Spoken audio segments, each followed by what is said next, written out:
Queridos, desejo saudar a todos com a paz do Senhor. Quero pedir àqueles que podem para retornarem aos vossos assentos, por bondade.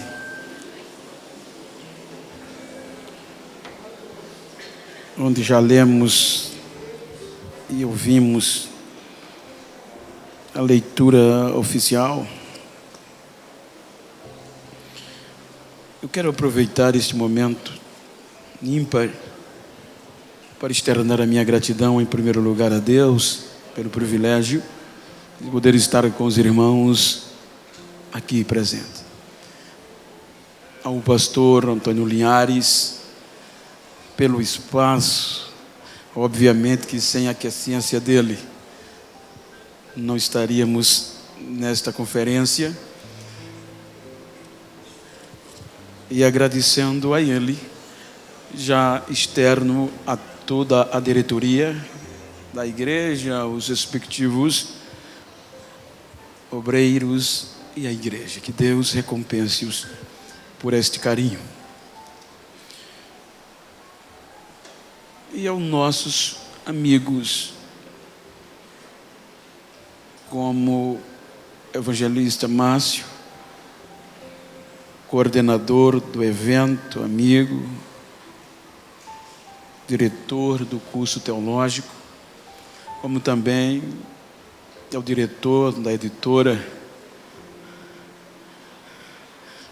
Big Boss, o chefão, o pastor Bruno Andrade, ele que nos estimulou. Haja vista que o livro que ora ele acaba de falar ou mencionar é um trabalho de pesquisas quando eu estava na conclusão do TCC, cerca de 2010, pela URFJ. Então, um trabalho de pesquisas que achei interessante, e além da minha orientadora, que é a diretora do curso teológico da Faculdade de Teologia Filosofia do nosso estado, FAFITEAL, em convênio com a FAECAD e a Escola de Biotecnologia da Assembleia de Deus, para que eu fizesse esse trabalho. Então, está aí em primeira mão para os irmãos,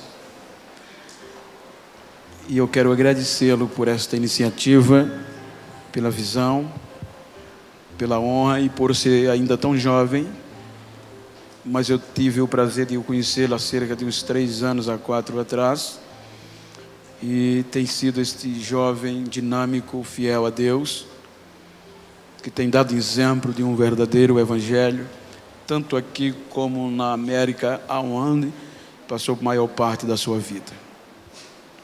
Muito obrigado, meu amigo. Quero agradecer a Deus pela vida do meu outro amigo, pastor Nilson Gomes, um homem que tem preservado e prezado pelo nosso bem-estar cristão, tanto no contexto comportamental como ético, e que tem sido uma referência para nós em todo este país. E os nossos amigos, o Marcelo e o Gedaías, está com o pastor Bruno, e o Calife Adenilton, que nos conduziu do hotel para cá. Queridos, esta noite nós estamos aqui para falarmos acerca do sermão que Cristo ensina aos seus discípulos, que se tornaria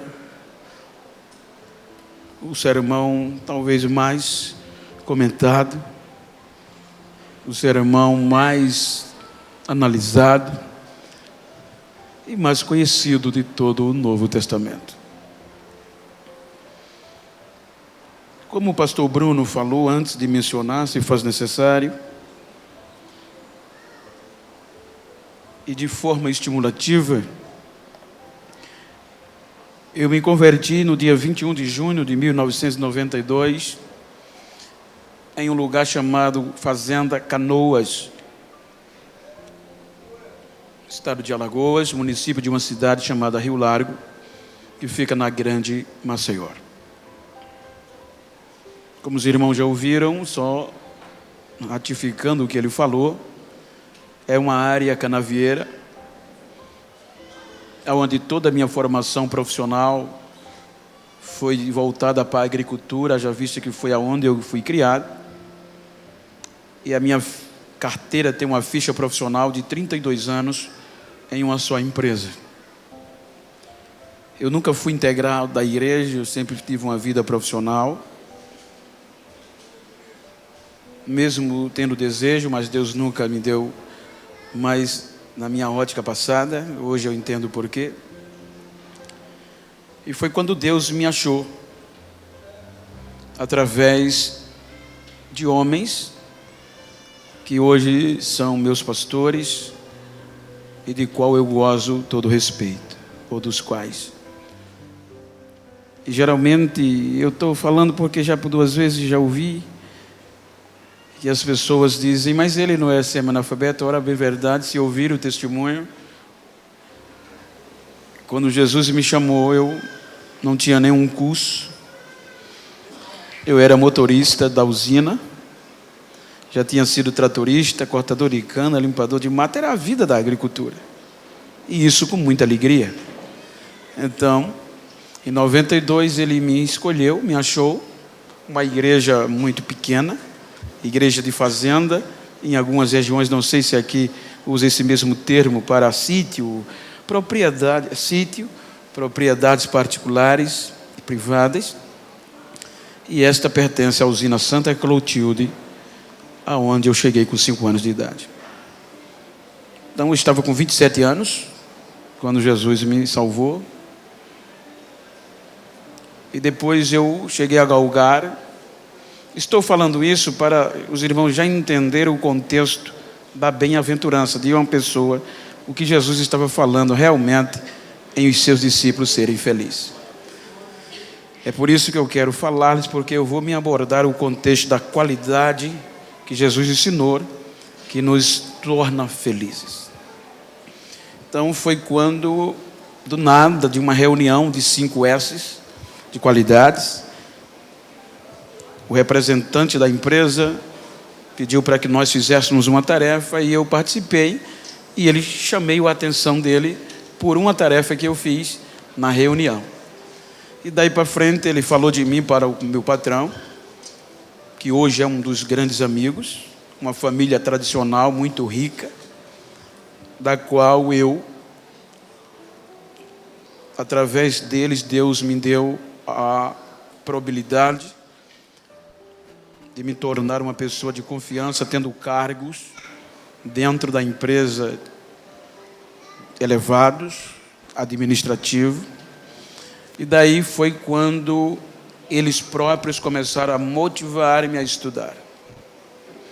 Então, a minha vida era sair de casa às 5:30 da manhã, trabalhar 6 horas, isso já com 8 anos de crente, mandava o carro, como eu já tinha autoridade, já era alguém na empresa, o motorista ia pegar minha esposa, me pegava no emprego e a gente ia para o culto, que eu já pastoreava a congregação.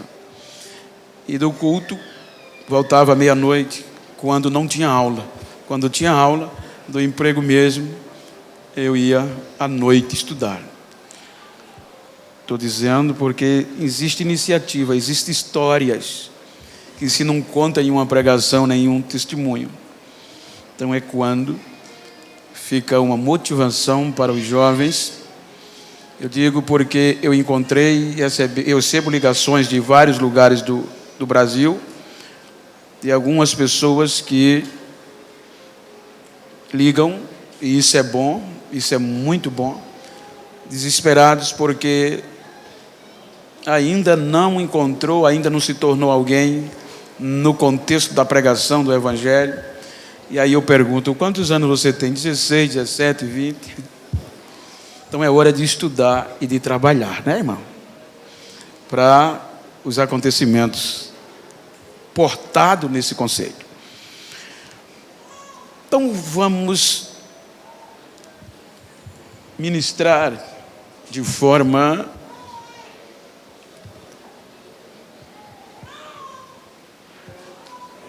como está no texto que foi lido. E eu quero ler só um versículo ou dois, já foi lido, a texto devocional, não me tornar redundante, que diz: Jesus, vendo a multidão, subiu a um monte e, assentando-se, aproximaram-se dele os seus discípulos. E, abrindo a boca, os ensinava, dizendo: queridos, antes de nós debruçarmos, falarmos alguma coisa do contexto, se faz necessário, do contexto posterior, ver algo do contexto anterior, histórico. Quando nós observamos, de uma forma particular, contundente, dentro da cronologia da escrita, era a primeira vez que Jesus reunia os discípulos para falar-lhes abertamente do que era o reino dos céus. Haja vista que o capítulo anterior relata a escolha dos discípulos que ele queria para o seu ministério. E Jesus sabia que todos aqueles discípulos, independente da profissão, da função, da esfera social, eles estavam vindo debaixo de alguns conceitos religiosos e políticos.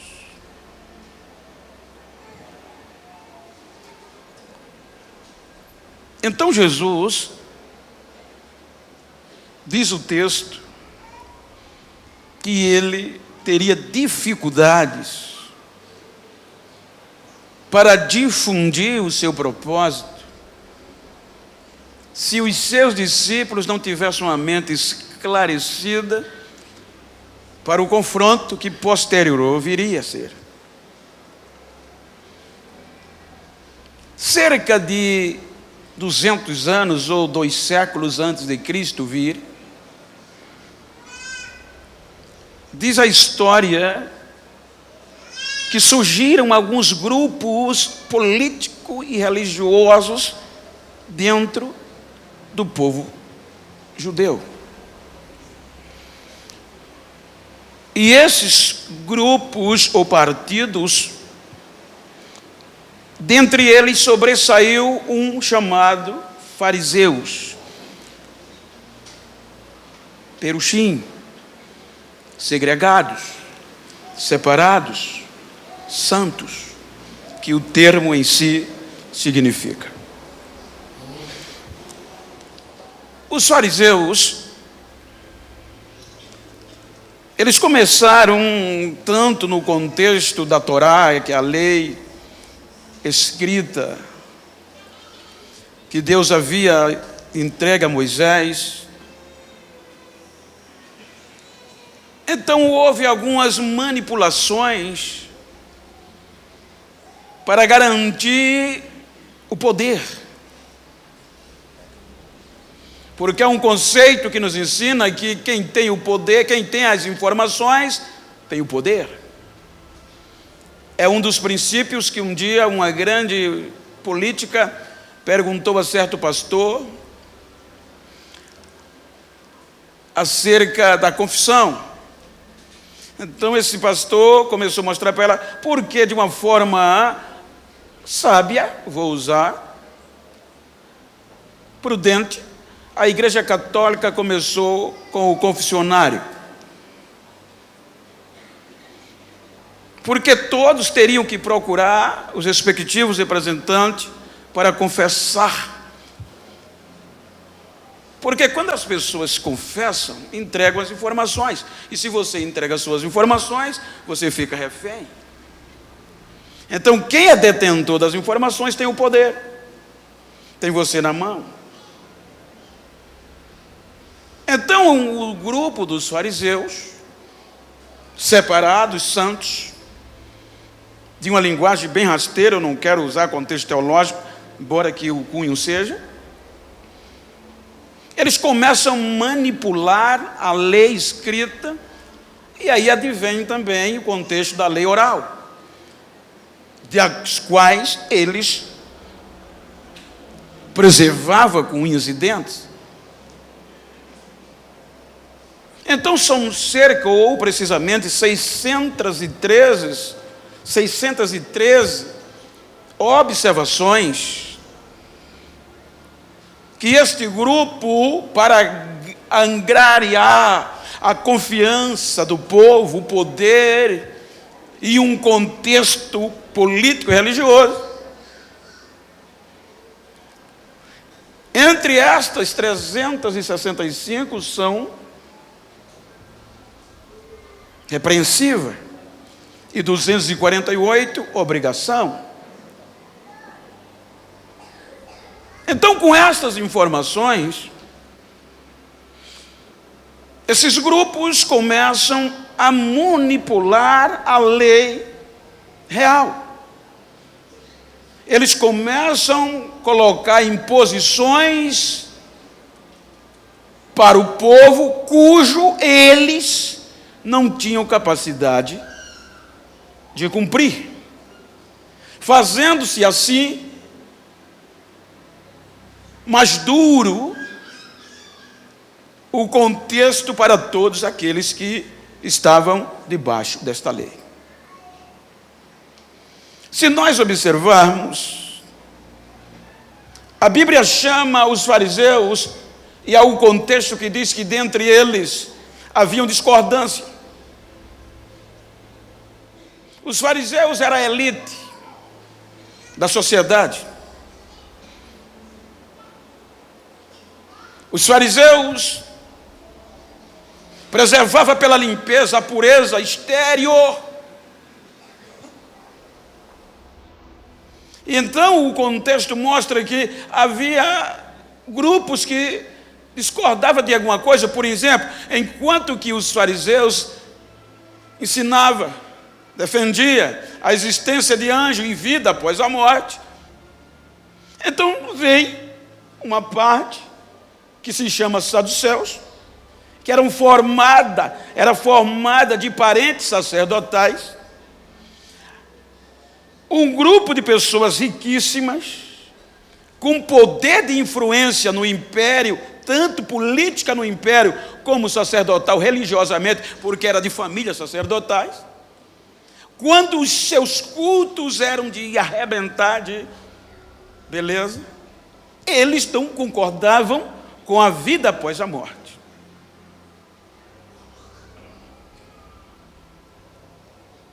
Então havia algumas discordâncias, e tudo isso o povo era submetido a observar, de um respeito que a Bíblia diz que estes grupos se elevaram tanto o conceito do povo, de que o povo os via como separados, santos, que o texto nos mostra que o povo chamava-os de meu Senhor, ou meus senhores, ou rabi. Veja que este grupo ganhou a confiança e a admiração do povo pelas normas implementadas, e o povo era ensinado por repetições. Os instrutores falavam e o povo recitava várias vezes para catequizar. E do outro lado, vem os zelotes. Os zelotes que tinham um zelo tão grande pela lei, que não concordava com a situação vivida, de que o Império Romano sobressaísse sobre o povo de Deus. O zelo dos zelotes era tão grande pela lei, o domínio de Deus, que eles não aceitavam o domínio romano e até defendiam a luta armada e ensinavam o povo. E até há quem diga que estes zelotes foram responsáveis pela destruição de Jerusalém, quando, por esta visão, tentaram desafiar o império. Já os essênios eram complicados. Os essênios não concordavam com o tipo de culto que os judeus faziam por meio de sacerdotes já envelhecidos. Então era este grupo que, além de não aceitar, defendia uma pureza econômica, abstendo-se da riqueza e dos presentes, e até para cultuar, cultuavam fora separadamente. Porque para eles a pobreza era símbolo de limpeza e purificação. Aí agora observa um povo viciado por estas normas, onde tudo era em termos de ritual e limpeza externa, que era o que esse grupo ensinava, que era formado. Enquanto que os escribas copiavam e ensinavam tanto a lei escrita, como também a repetitividade e as vãs repetições que posteriormente é falada na Bíblia ao povo. Então o povo estava debaixo de normas que mostravam que o exterior, a conduta intelectual,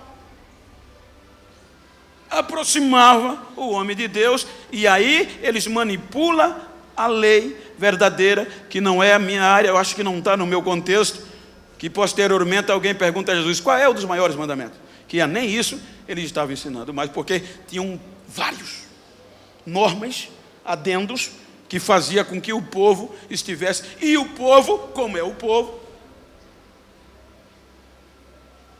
não é verdade? Submete-se e tem-os como respeito de santidade, representantes da lei de Deus.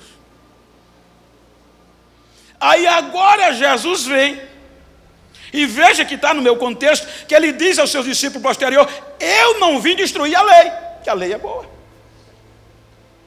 Eu vim cumprir. E veja que nas 10 bem-aventuranças, ou 9, por aí, bem-aventuranças, 9 bem, que o contexto bem-aventurado, feliz, bem-aventurado, essas que estão aqui, é o que Jesus quer mostrar, a verdadeira felicidade, em detrimento do comportamento, não da lei, mas do comportamento do grupo responsável para falar, para viver a verdadeira vida de um santo, de alguém que tem comprometimento com Deus. Aí o contexto mostra que Jesus começa a pregar o Evangelho. O capítulo anterior, o capítulo 4, mostra que ele começa a formar o grupo de confronto.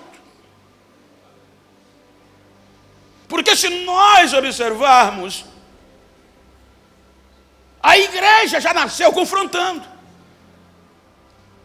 Aí a fama de Jesus, diz a Bíblia, começa dizendo, e a sua fama chegou na Síria, fora do contexto judaico. Aí a sequência diz que da Síria chegou, que multidões ouviram falar desse Jesus que estava fazendo coisas extraordinárias. Aí quando você chega no último e penúltimo versículo do capítulo 4, o negócio se expande, gente. O comportamento, as ações de Cristo chamam a atenção do povão, que estava submetido a normas religiosas e políticas. Então, olha o que é que Mateus registra. E seguia uma grande multidão da Galiléia, de Decápole, uma região de 10 cidades, de Jerusalém até da capital, da Judéia e do Oriente, ou seja, da além do Jordão, da região das 2,5 tribos de Manassés, daquelas tribos que ficaram da além do Jordão. Ou seja, a fama de Jesus pegou os 4 pontos cardeais da região. Então Mateus começa a escrever. Mateus começa a mostrar que um certo dia, trazendo para uma metodologia bem lógica e prática, Jesus vem e a multidão, segundo os interesses, ou interesses outros, que eram, porque a Bíblia diz que as pessoas vinham de longe, trazendo gente doente, gente endemoniada, gente com fome, todo mundo queria alguma coisa para o benefício próprio. Aí a multidão cercando Jesus como ser humano, ele sobe a um lugar mais alto, denominado de monte, e senta, talvez com o objetivo de descansar. Aí o texto diz, e aproxima-se dele os seus discípulos. Quando os discípulos se aproximam, vejam, irmãos, que todos eles foram tirados do sistema, corrompido, manipulado, aonde foram criados até aqui, que ser santo era simplesmente cumprir as normas que os grupos religiosos ensinavam, e não estava nem aí para o comportamento e a conduta interior. O lado de fora era o que valia. E esse era o grupo de Jesus. Jesus pegou gente ruim, que segundo Augusto Cury diz que quase nenhum passava numa entrevista psicológica.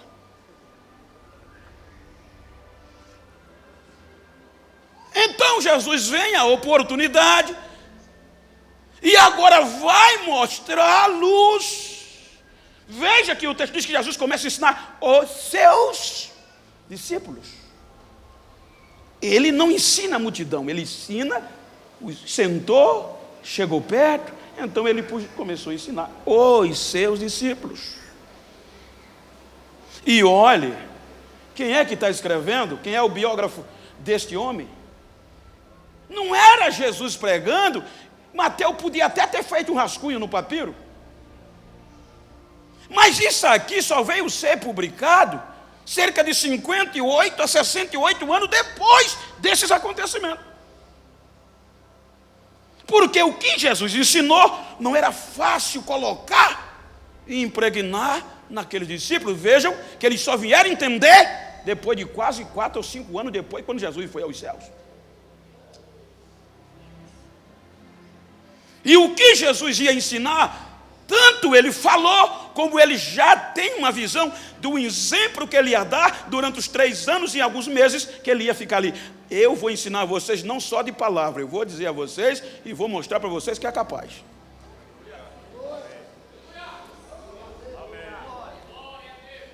E olha quem registra, gente. Mateus é o único que registra isso aqui com a visão presencial, ocular. Você vai ver Lucas escrevendo lá na frente, falando menção, mas Lucas fez uma pesquisa causticante, exaustiva. Porque Lucas não estava presente nesse sermão, mas Mateus estava. Agora olha quem era Mateus.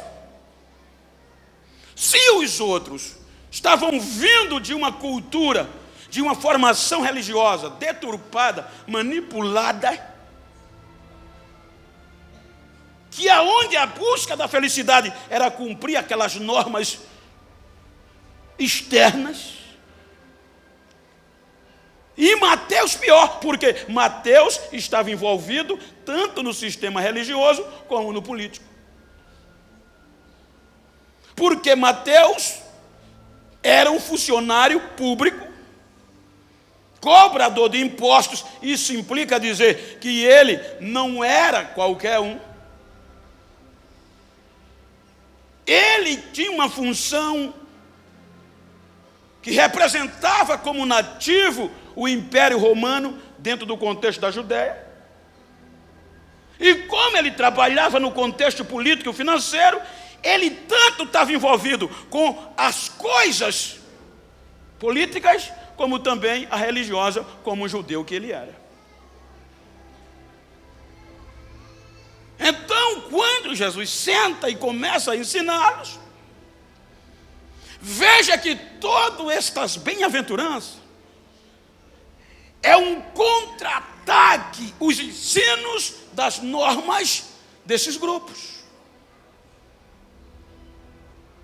É aqui que Jesus e seus discípulos, e veja, que Jesus,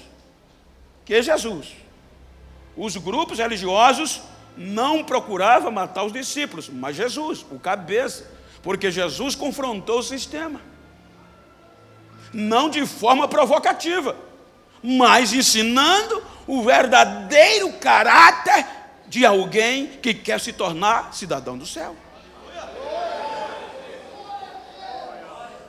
Então todas as bem-aventuranças, veja que ele começa a contrapor os argumentos desses grupos. Bem-aventurados pobres de espírito, enquanto um grupo que fazia parte do farisaísmo. Gente, o sinédrio era composto dessa raça. Eles eram responsáveis pela ordem pública e a ordem religiosa. A justiça deles era terrena, cheia de conflitos de interesses. E é aqui que você sabe que existe um contexto político, e para todas as épocas, que estes grupos, independente da época, eles são capazes de superar as suas diferenças quando eles percebem que o poder da mão está se esvaindo. Aí é por isso que você vê, partido fulano fez aliança com fulano, partido está da situação, o outro é da oposição, depois muda de novo. É conflito de interesses.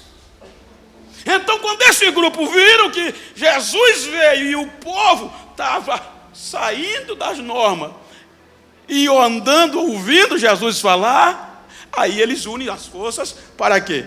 Nós temos que acabar com esse rapaz aí, gente. Esse rapaz vai tirar o povo da mão da gente. E tirando o povo da mão da gente, vai-se embora o poder. E se tirou o poder, acabou.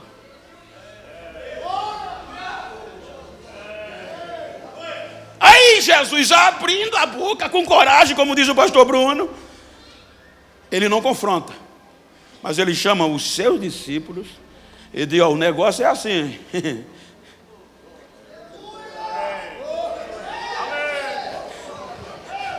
Estão prontos? Eu vou ensinar a vocês o que é a verdadeira felicidade. Aí ele começa dizendo: bem-aventurados os pobres de espírito, porque deles é o reino dos céus. Enquanto o grupo essênios compunha também o contexto do sinédrio, do fariseísmo, obstinha-se, colocava dinheiro, fortuna, querendo abrir mão, não simplesmente por causa do contexto da fé, mas da contaminação. Aí Jesus aborda aqui o dinheiro, a riqueza, segundo Martin Lloyd Jones, Champre e qualquer outro defende a mesma tese, que esse contexto aqui não está voltado para o dinheiro, pobreza monetária, mas uma pessoa desprovida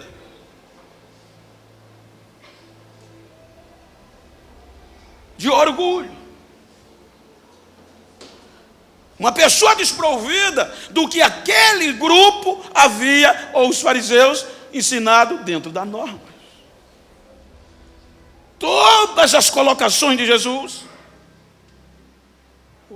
de âmbito interno.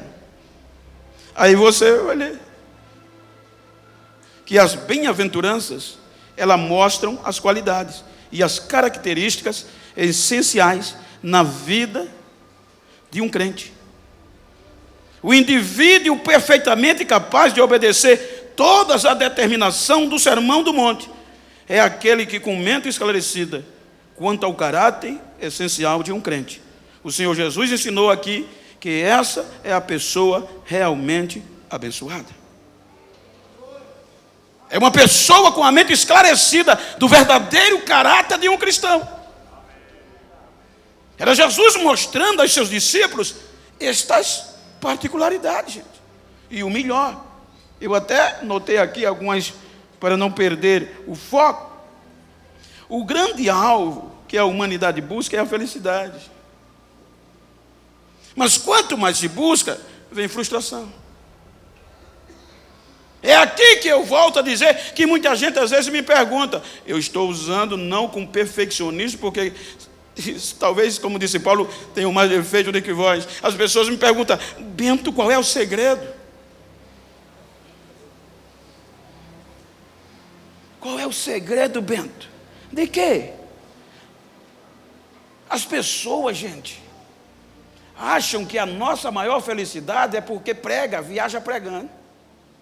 Quando eles pegam o meu celular, que vê em um mês, cerca de 40 voos em um mês, Bento, como é que 2 vezes indo para a América em um mês, a maioria na Europa? Outro dia, alguém começou a deturpar-me.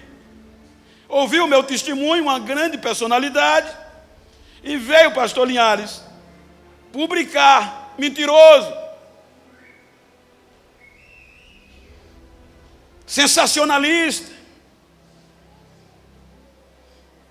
Aí um pastor, eu estava até na Suíça, Davi, marido da cantora Sara Farias, me procurou. Vou usar o nome porque é um filho para mim. Disse, Bento, olha aqui o que fulano publicou, Bento. Tu não vai fazer alguma coisa? No outro dia, tinha mensagens no meu WhatsApp de juízes, advogados. Bento, quer que a gente faça alguma coisa? Eu disse, não. Vocês estão pensando que a minha felicidade é porque eu viajo e eu prego?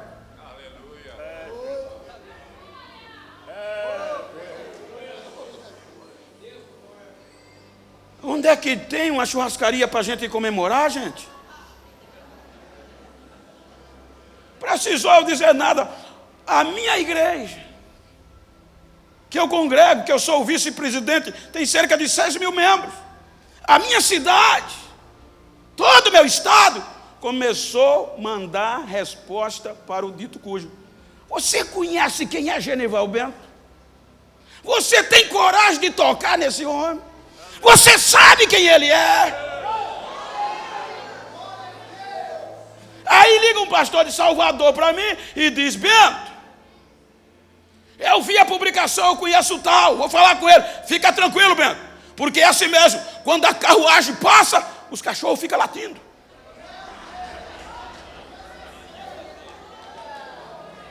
No outro dia desapareceu até hoje.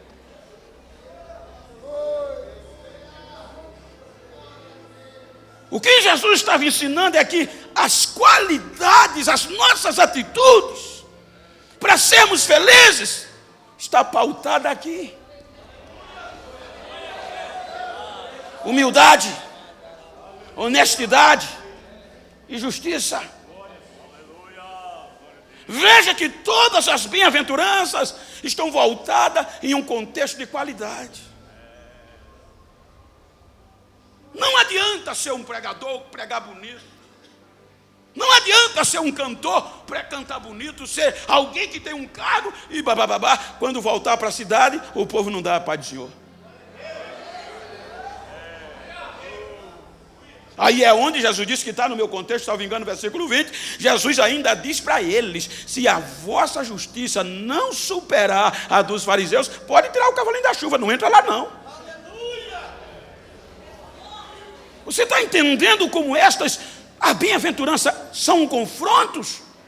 A realidade que nós vivemos? E era já na época. Eu estou querendo misturar aqui um pouquinho de calma com...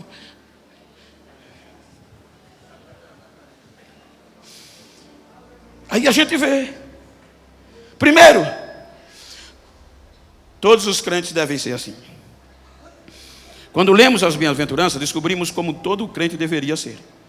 Aqui não mostra a qualidade de alguns, excepcionalmente de outros, ou virtudes. Descreve todos os seguidores. São qualidades de caráter de todo crente. A excelência na piedade cristã são distintas a todos e não apenas a alguns. Você está entendendo a seriedade do caso? Você sabe as bem-aventuranças, eu não vou ler detalhadamente, mas todas elas estão voltadas para aqui. Ou seja, fulano é humilde demais, é pobre de espírito, mas não é manso, pode tirar o cavalinho da chuva. Fulano é manso, mas não é um apaziguador, pode tirar o cavalinho da chuva, não entra não, está aqui. São todos isso aqui tem que ser nenhum crente, não pode, uma e outra não, já que eu sou manso, eu sou tranquilo, não esquenta a cabeça, aí eu posso também ser orgulhoso, vai ficar do mesmo jeito. Ele fala de qualidade, é sério, gente. A conferência não é para a gente falar em língua simplesmente e nem pular aqui, não. É sério, trazer a realidade do comportamento de um cristão. Pastor Nilson é testemunha. Pastor José Antônio dos Santos, nosso pastor presidente de saudosa memória. Do interior, Palmeira dos Índios, sertão do estado de Alagoas. Pobre, malinha debaixo do braço para engraxar sapato, para sustentar a família.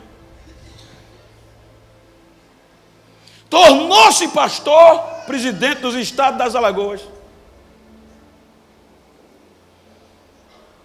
Foi primeiro vice-presidente das Assembleias de Deus no Brasil. Presidente da União de Ministros do Nordeste. Você chegava na casa dele, a malinha de engraxar estava lá. Mas pastor, não. É quando eu penso que eu sou besta, eu me meto alguma coisa, eu vou engraxar o sapato de novo.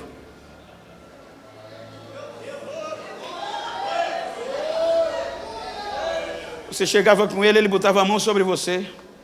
Ele comia assim, ó, com você. E você ficava, meu Deus, como é que pode? Um homem que tinha uma mansidão tão tremenda, por essas qualidades, a gente podia dizer que ele já entrava no céu, mas ele tinha uma mansidão tão grande, que ele ensinava irmãos. A reunião estava pegando fogo, ele chegava, levantava a mão, apaziguava e a gente saía chorando. Um homem que tinha um senso de justiça tão tremendo, que ele ensinava, quando vocês forem tirar uma fruta, se vocês puderem usar a mão, não use a vara para não derrubar as folhas.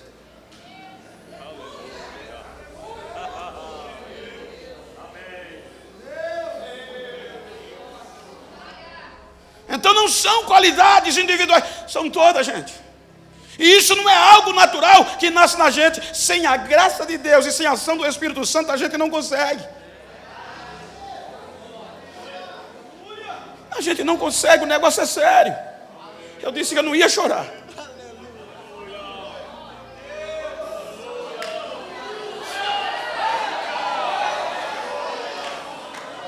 O negócio é sério, gente.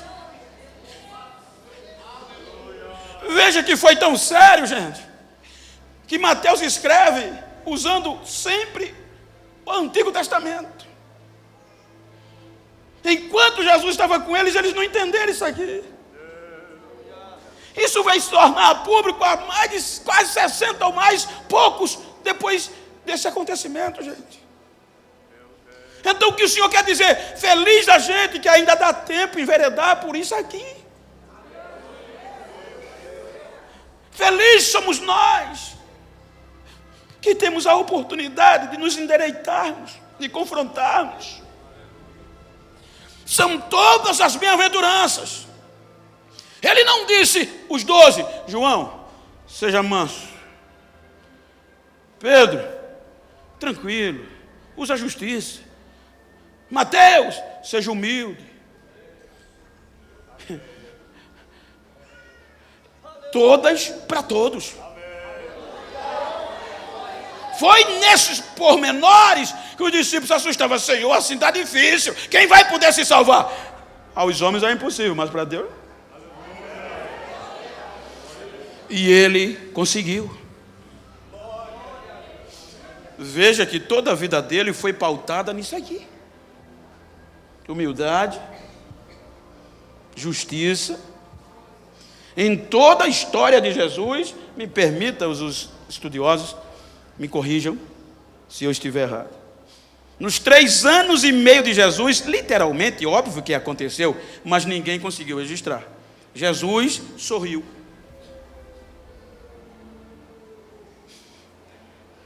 Mas alguém registrou, ele chorou. Por quê? Por causa da justiça. Então o negócio é mais sério do que a gente. Segundo, espera-se de todos os crentes que manifestem todas essas qualidades. Essas qualidades não são só esperadas de um só crente ou de um grupo, mas todos têm que observar as bem-aventuranças. O evangelho é capaz. Há um escritor que, salvo engano, mas o nome fugiu, ele diz o seguinte, não sei se foi Martin Lloyd Jones, que um dos homens de maior empáfia, de maior orgulho, de maior vaidade, era John Wesley. E o evangelho pegou ele e tornou ele no que ele foi. Então não é impossível. Jesus conseguiu, os discípulos conseguiram ser felizes em uma visão para dentro. Terceiro, vamos pular essa parte aqui, e eu quero me ater nesses últimos minutos no texto do versículo 8. Bem-aventurados limpos de coração, porque eles verão.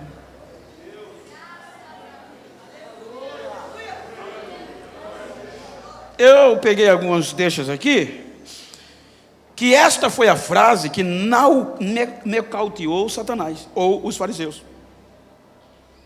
Porque enquanto os fariseus preservavam, ensinavam, e tinham a preocupação do exterior, até de copo e tal, eles se esqueciam de dentro.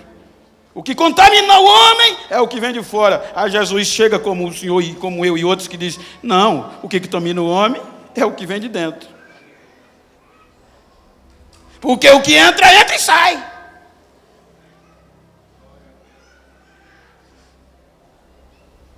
Bem-aventurados limpos de coração. Esta é uma das declarações mais solenes encontradas nas Sagradas Escrituras, pois o cristianismo autêntico, verdadeiro, põe toda a sua ênfase sobre a questão do ser e não sobre a questão do fazer.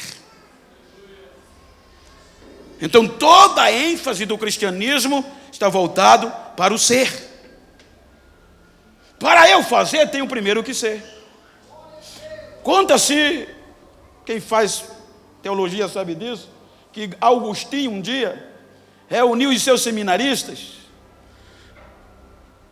e os deixou suspenso. Por quê? Amanhã, daqui a tantos dias, vou parafrasear, nós vamos fazer uma grande pregação na cidade tal. E os seminaristas ficaram desesperados, cada um preparando o seu sermão. É a nossa hora de mostrar quem nós somos, de fazermos. Quando chegou o dia, ele pegou os seus seminaristas e partiu para a cidade. Chegou na cidade, ele entrou calado, passeou na cidade calado, e os seminaristas, onde é que vai ser o ponto de pregação? Não tem hora, isso eu já passei, eu passo e vejo, que às vezes a gente está no culto, mas com aquela vontade de pregar, de rachar, né, irmão? E às vezes volta para casa e o pastor não dá o... Eu imaginou que ele saiu, e Agostinho saiu da cidade, foi embora e ninguém pregou. Então houve uma suspense. Mestre, por que nós não pregamos? E ele disse, hoje vocês pregaram a melhor pregação que vocês podem pregar na vida. Mas ninguém falou. Vocês viram quando a gente passava, como o povo olhava para a gente? Como o povo sabia quem era a gente, reverenciava.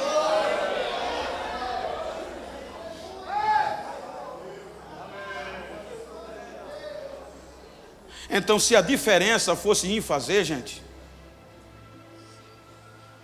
qualquer um podia entrar. Porque na diferença fosse em falar, fazer bonito, quem estava aqui não era eu. Talvez Fernando Collor fala bonito. Talvez um político qualquer que fala bonito, tem oratória. Se fosse para fora, não sei, quem estava naquele teclado, talvez fosse uma grande cantora da música popular brasileira. Mas bota uma moça dessa da música popular brasileira, bota ela aí nesse culto. Bota um político aqui para ver se ele não vai tremer. Agora, por que a mocinha não treme e canta feito uma cigarra bonitinho?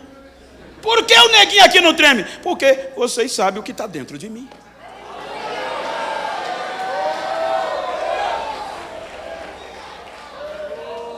Então todas as bem-aventuranças não estão para o fazer, é o ser. Antes de eu fazer, eu tenho que ser. O Evangelho destaca aquilo que eu e você somos na essência, e não aquilo que podemos realizar. O crente é alguma coisa antes de fazer qualquer coisa. Precisamos ser crentes antes de agirmos como crente. Antes de agirmos como crentes, precisamos ser crentes. Era isso que Jesus estava ensinando nas bem-aventuranças. É por isso que esse sermão é muito contundente, que Jesus vai no âmago da alma. Veja que ele não fala sobre a cabeça, o intelectual. Bem-aventurado o sabidão. Bem-aventurado os que falam bonito, nada contra. Quanto mais falar bonito tendo limpo o coração, melhor ainda. E infelizmente é o que a gente está vendo hoje. Não generalizo, mas nós estamos perdendo a essência. Nós, entre aspas. Por quê? Por conta de um avanço que eu costumo dizer, devastador. As facilidades são muitas. E as facilidades estão roubando os lenços das nossas igrejas. As facilidades estão tirando a marquinha do nosso joelho. As facilidades estão fazendo os crentes odiar mais do que amar. As bem-aventuranças é sério. Esta frase foi o que Jesus arrebentou com os fariseus. Pois o coração que ele estava falando aqui não é o bombeador de sangue, o órgão. Ele está falando da personalidade do centro, de onde provém todas as coisas. A Bíblia diz que tudo sai do coração, de dentro da personalidade. Aí eu pergunto, como nós estamos agindo como crentes? Eu poderia ler Mateus 27, 23, 27 a 30, eu notei aqui. Neste texto, descobrimos que o Evangelho de Jesus Cristo se interessa pelo estado do coração. Ao longo dos evangelhos, Jesus, em seus ensinos, enfatizou essa verdade. É importante perceber que Jesus destacou a importância do coração e não da cabeça. E onde muita gente está andando atrás é da questão da cabeça. Mas Jesus enfatiza o coração. Quero concluir mostrando-nos que o coração procede em maus desígnios, homicídios, adultérios, prostituição, furto, falsos testemunhos, blasfêmia.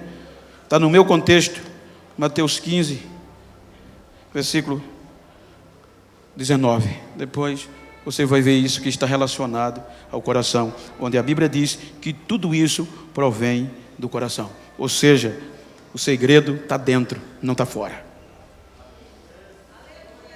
As bem-aventuranças para os discípulos era porque eles vieram de uma cultura religiosa aonde os fariseus ensinavam que o segredo estava fora e não dentro. Os irmãos estão lembrados que Jesus disse assim a eles: ai de vós, escribas, que era o grupo como um todo.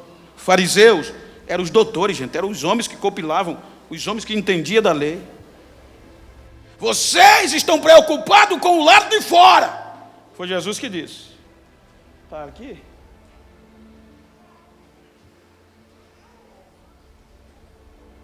Mas vocês são feitos sepulcros caiados. Olha que mensagem de arrebentar. Tão bonitinho por fora, mas por dentro cheio de carniça, o que vale? Vocês estão semelhantes a alguém que sepulta alguém, faz a tumba bonitinho. Jesus falando para esse grupo, pinta, bota flores, bota até crucifixo e tal. Quem vê de fora diz, mas que coisa linda, mas dentro, quem tem coragem de botar a mão?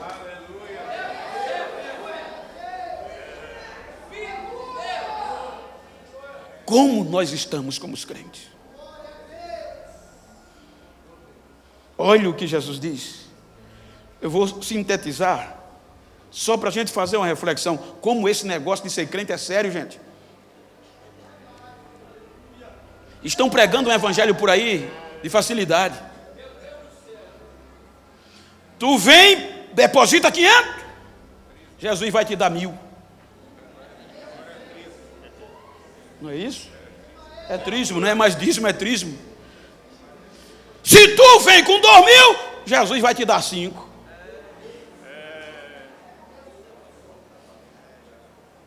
Se tu bota a tua casa, Jesus vai te dar um apartamento maior. Não tem isso aqui. Estamos vivendo uma facilidade tão grande que tem gente. Pastor, eu sou crente, preciso de uma cesta básica. Não tem, já não sou crente.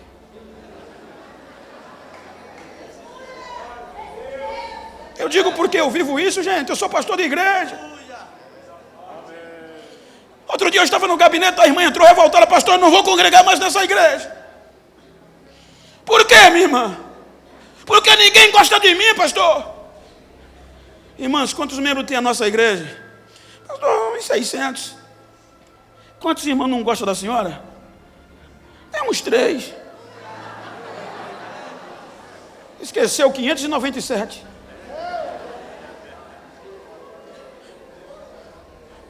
O negócio não é assim, gente.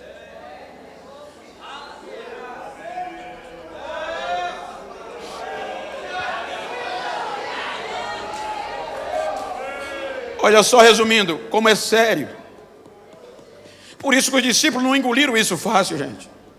Mas ele disse: se vocês não fizerem assim, não entra no reino dos céus, não tem jeito. Quem de nós, bem-aventurado, feliz são vocês, quando vos injuriarem e disseram todo mal contra vós, por causa do meu nome. Aproveite e faça uma festa, porque assim perseguiram os santos profetas que foram antes de vocês. Mas quem de nós, até uma mensagem pejorativa que a gente vê no Facebook da gente, mesmo a gente não tendo culpa, aflora a raiva.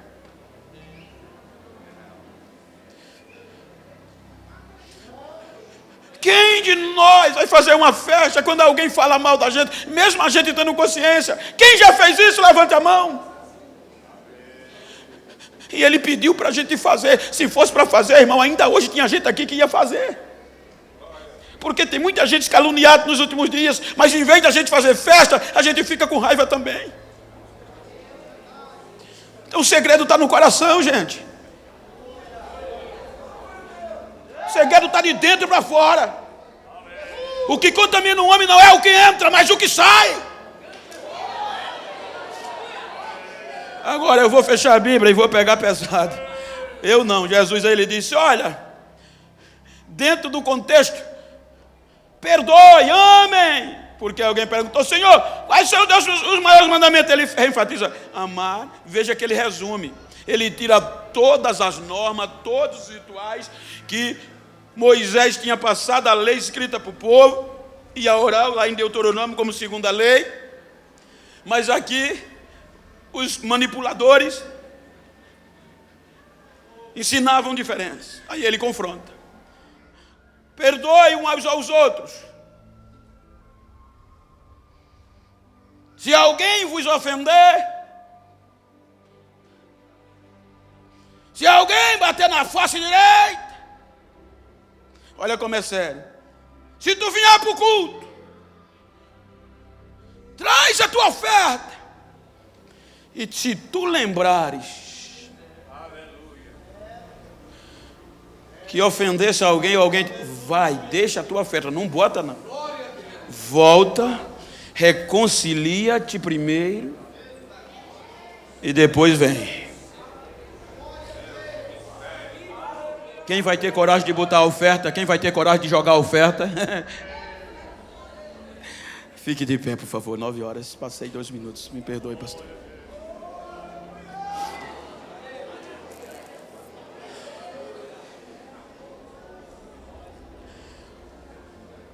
Doze discípulos ouviram. Cerca de 60 anos depois, Mateus registra. A cobrança para os discípulos talvez fosse menor, porque eles ouviram, simplesmente. E hoje, além da gente crer que eles ouviram, a gente tem a história escrita.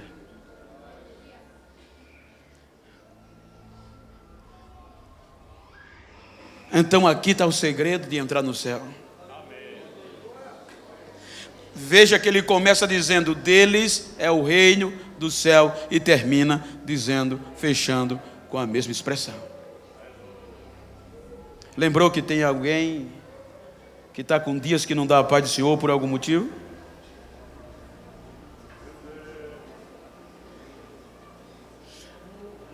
Sabe os dias que nós estamos vivendo? Outro dia eu fui pregar. Veja como, aonde nós, entre aspas, estamos. Outro dia eu fui pregar em uma vigília bem conhecida do Brasil, chamada Bom Samaritano.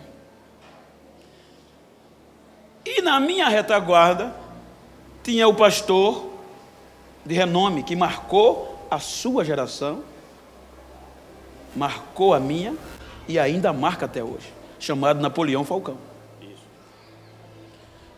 Então, como eu era o pregador convidado, o pastor literalmente passou para mim: irmão, na lógica que a gente aprendeu dentro da Bíblia e dos nossos pais, o senhor teria coragem de pregar com um homem daquele sentado atrás de vocês? Não só pela palavra, mas pela história. Automaticamente eu agradeci, honrei, e como eu aprendi na Bíblia, eu disse: eu não sou digno dessa honra, tendo na minha retaguarda uma personalidade. Pastor, a honra é do Senhor. Irmãos, ele aprendeu do mesmo jeito, agradeceu e passou para mim. A igreja ficou de pé e aplaudiu. Com uma semana depois, o meu menino disse: pai, o que foi que o senhor fez que viralizou na internet? Fuxico gospel, não sei o que, está todo mundo falando. O quê? Quando foram me dizer: não, porque tu passou por... Uma coisa normal vira notícia, gente. Isso é o básico. O básico hoje está virando manchete. Imagina outra coisa se nós cumprirmos o que está nessas bem-aventuranças. Vai congestionar o WhatsApp e essas coisas por aí. Vai assustar muita gente. Mas diga comigo: eu quero sair daqui diferente, melhor do que o que eu cheguei, sabendo que eu não posso ficar de fora. Então curve a sua cabeça.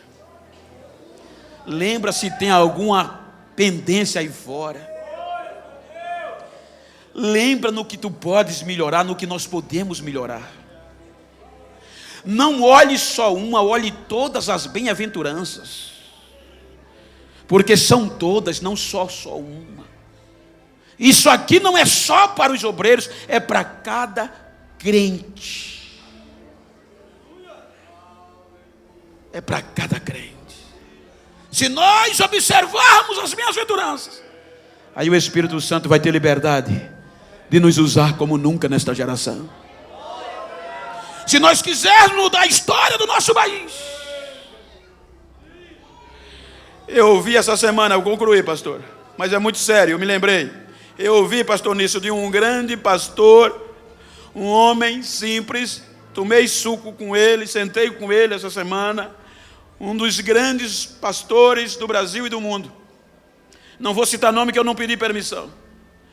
E ele me disse: Bento, para o senhor ter uma ideia, os senhores, ele já foi deputado federal por 2 mandatos, ele foi secretário disso, daquilo outro. Hoje é pastor de um estado grande do Brasil. E ele disse: eu ouvi da boca, não vou citar o nome, que eu tenho juízo, eu ouvi da boca de um juiz do Supremo Tribunal Federal, recente agora, temos que fazer tudo para parar os evangélicos. Porque agora fazer política sem dinheiro, eles vão tomar conta do Brasil. Por quê? Porque ele sabe o poder que o crente tem. Ele sabe o que está dentro de nós. Então eu quero agradecer e quero estimulá-los. As bem-aventuranças não estão aqui porque Jesus quis pregar que era bonito. Ele mostrou aos discípulos que era preciso mudar o comportamento.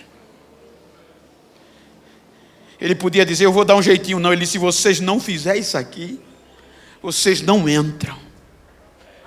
E quem era a gente diante dos discípulos daquela época? Amém.